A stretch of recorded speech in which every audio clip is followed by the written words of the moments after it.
La musique résonnait faiblement dans l'église Saint-Michel, enveloppée d'une atmosphère de deuil pesante. Les longues cloches sonnaient de manière solennelle, se mêlant aux sanglots étouffés des personnes en deuil. Un sentiment glacial et déchirant emplissait les lieux. Clara se tenait silencieusement près du cercueil de son mari, tenant fermement la petite Lucie dans ses bras. La fillette de 2 ans se débattait contre l'étreinte de sa mère, son petit visage rougi par des pleurs ininterrompus. Clara se pencha pour la calmer, mais Lucie refusait d'être apaisée. Ses yeux innocents restaient fixés sur le cercueil en bois où Samuel gisait, immobile. « Papa, papa !» sanglota Lucie, tendant ses petits doigts tremblants vers le cercueil. Clara déglutit difficilement, ses mains s'accrochant au voile noir de son deuil. Elle voulait pleurer, mais ses larmes restaient coincées dans sa gorge. La mort de Samuel lui paraissait irréelle, comme un cauchemar éveillé. La veille encore, il avait embrassé avant de quitter la maison. Et maintenant, il ne restait plus qu'un corps froid et sans vie. Autour d'elle, les villageois chuchotaient. Personne ne comprenait comment un homme en parfaite santé avait pu disparaître si brusquement. Certains murmuraient un accident, d'autres évoquaient une punition du destin. Madame Rose, une vieille femme du voisinage, s'approcha avec compassion. Elle posa doucement une main sur l'épaule de Clara et murmura. « Ma chérie, je sais que tu souffres, mais cette petite Lucie, es-tu sûre qu'elle va bien ?» Clara baissa les yeux vers sa fille et constata qu'elle tremblait. Ses grands yeux restaient fixés sur un coin sombre derrière le cercueil. Soudain, l'enfant poussa un cri perçant. « Papa, papa est coincé. Il appelle à l'aide. » Un frisson parcourut l'assemblée. Un murmure inquiet se propagea parmi les villageois. Certains échangeaient des regards nerveux, d'autres se signaient précipitamment. Madame Rose recula d'un pas tremblant, portant une main à sa bouche. « Mon Dieu, l'enfant peut voir !» murmura-t-elle, horrifiée. Clara sentit un frisson glacial lui parcourir l'échine. Tentant de garder son calme, elle se tourna vers Lucie. « Ma chérie, qu'est-ce que tu as dit ?» demanda-t-elle d'une voix tremblante. Lucie, les yeux embués de larmes, pointa du doigt le même coin sombre. « Papa est là. Il appelle à l'aide. Maman. Il est coincé. » Une brise froide traversa l'église, faisant vaciller les flammes des bougies de l'autel. Un silence pesant s'installa. Soudain, les portes de l'église s'ouvrirent en grinçant sinistrement. Un homme grand entra. Henri, le cousin de Samuel, vêtu d'un costume noir, balaya la foule du regard avant de poser les yeux sur Clara. Il s'avança vers elle, esquissant un sourire empreint de sympathie, bien que celui-ci paraissait étrangement faux. « Clara, tu dois être épuisée, » dit-il d'une voix faussement douce. « Nous sommes tous dévastés par le départ de Samuel. » Clara hocha simplement la tête, trop accablée pour répondre. Henri jeta un regard furtif à Lucie, toujours agrippée à la robe de sa mère, fixant le recoin obscur. « La petite est trop jeune pour comprendre. » Ajouta-t-il. « Il vaut mieux ne pas la laisser dire de telles choses, cela pourrait effrayer les gens. » Clara fronça les sourcils. Elle pleure seulement parce qu'elle regrette son papa. Henri hocha la tête, mais son expression changea soudainement. « Clara, je déteste aborder ce sujet maintenant, mais tu dois savoir que Samuel a laissé de nombreux problèmes financiers. Votre maison, il vaudrait mieux songer à la vendre pour régler ses dettes. » Clara se figea, une vague de vertige l'envahissant. « Vendre la maison?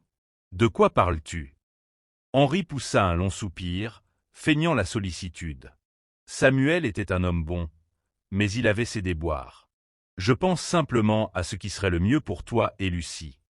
Un froid intense s'empara de Clara. Elle n'avait jamais fait confiance à Henri, et voilà qu'avant même que Samuel ne soit inhumé, il parlait déjà d'argent. Lucie serra soudain plus fort la main de sa mère, les yeux brillants de larmes. « Papa est coincé », répéta-t-elle. L'atmosphère devint encore plus oppressante. Les villageois se reculèrent légèrement, comme redoutant l'inévitable. Clara s'agenouilla, son cœur battant à tout rompre. « Lucie, qu'as-tu dit » La fillette leva les yeux vers elle, son petit visage empreint de peur. « Papa n'est pas parti. Il est toujours là. Il appelle maman. » Un silence suffocant s'abattit sur l'assemblée. Margaret, une villageoise, chuchota à sa voisine. Ce n'est pas bon signe. Un enfant aussi innocent ne ment jamais. Clara sentit un frisson glacial lui parcourir le dos. Pendant ce temps, Henri serrait la mâchoire, son regard trahissant une vive inquiétude. Les enfants ont parfois une imagination débordante. Tenta-t-il de relativiser, mais Clara remarqua que ses mains se crispaient. L'obscurité semblait s'insinuer dans l'église, tandis que les bougies de l'autel vacillaient faiblement. L'air s'alourdissait. Ceux qui entouraient le cercueil commencèrent à reculer, comme paralysés par la peur. Papa n'est pas parti. Il est toujours là. Il appelle maman. Les mots de Lucie résonnaient dans l'esprit de Clara, lui envoyant des frissons le long de l'échine. Son regard se posa sur Henri. Il restait là, mais son sang-froid semblait vaciller. Ses doigts tambourinaient nerveusement sur le bois d'un banc, ses yeux fuyants trahissant son agitation. Soudain, une voix retentit, brisant le silence oppressant. « Clara !» Elle se retourna brusquement et aperçut Matthew, un ami proche de Samuel, haletant à l'entrée de l'église. « Je viens d'apprendre quelque chose. Il faut que tu saches. » Clara fronça les sourcils, le cœur battant. Qu'est-ce qui pouvait être si important? Matthew se pencha vers elle après s'être assuré que personne n'écoutait. Avant de mourir, Samuel m'a confié quelque chose à propos d'Henri. Quelques jours avant son accident, Henri n'arrêtait pas de le presser pour qu'il vende la maison. Samuel a refusé, et le lendemain, il a eu son accident. Un froid glacial s'insinua en Clara. Elle se rappela les paroles d'Henri, son insistance à la faire vendre la maison, son attitude étrange lorsque Lucie avait parlé de « papa coincé ». Se pourrait-il que cet accident ne soit pas fortuit? Les mains de Clara tremblaient. « Tu dis cela ?» demanda-t-elle d'une voix tremblante. Matthew déglutit. « Je n'ai aucune preuve. » Mais Samuel ne faisait jamais confiance à Henri.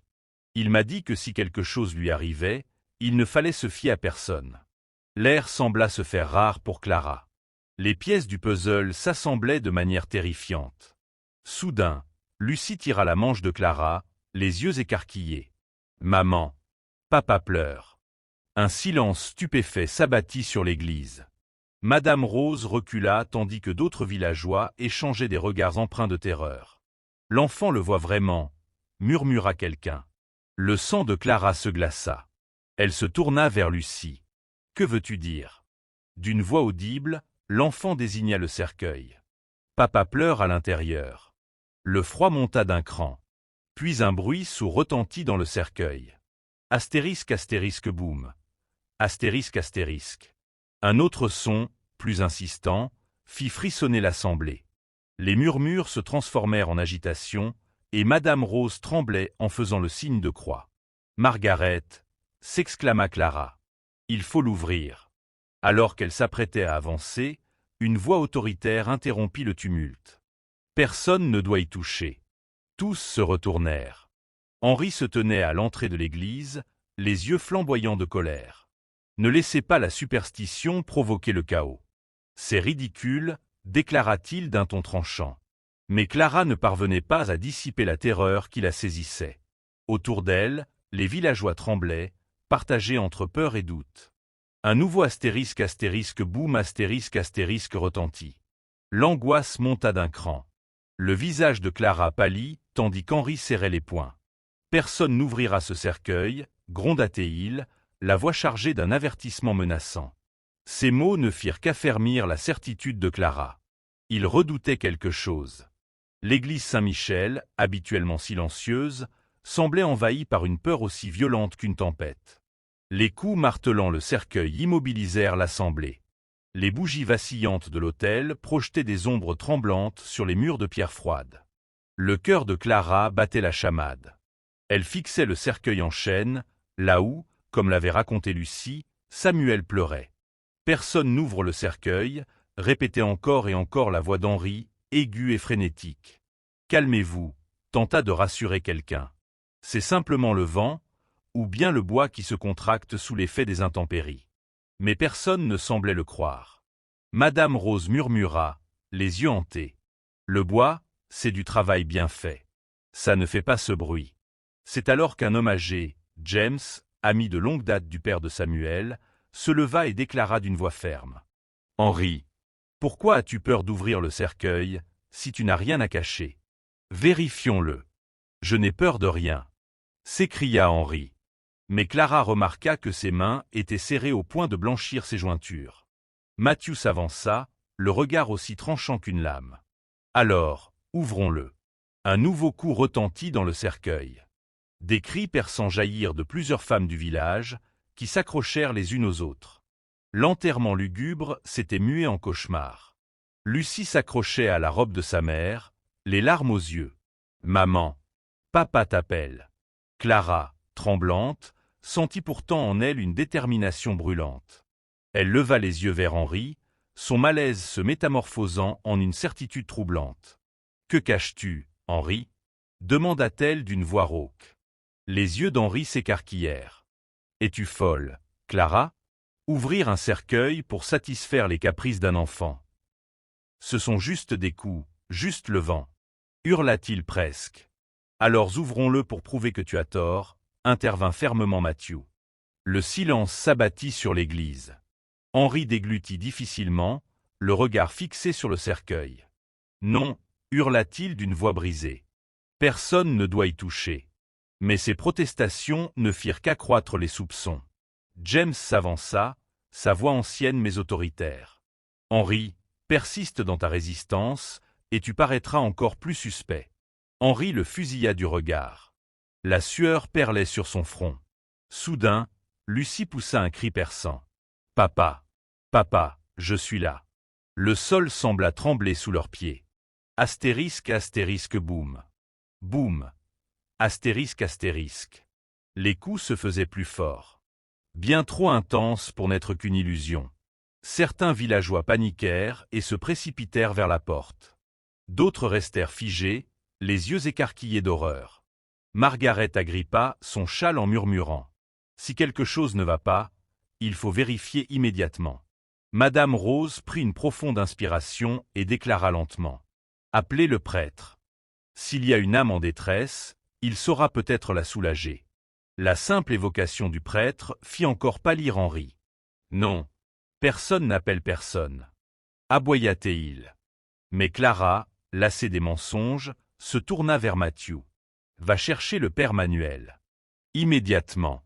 Henri se précipita pour l'en empêcher, mais James lui saisit l'épaule et le retint fermement. « Tu n'as plus le droit d'intervenir, Henri. » Henri tenta de se dégager, mais la peur dans ses yeux était indéniable. Dehors, les cloches de l'église retentirent. Leurs échos se mêlèrent aux cris de l'assemblée. Pendant que Matthew allait chercher le prêtre, Clara se tenait figée devant le cercueil de son mari, le cœur battant à tout rompre. Lucie, entre deux sanglots, murmura. « Papa, attends, maman va t'ouvrir la porte. » Un frisson parcourut l'échine de Clara. Elle prit une inspiration tremblante et, dans un dernier souffle, posa ses mains sur le cercueil.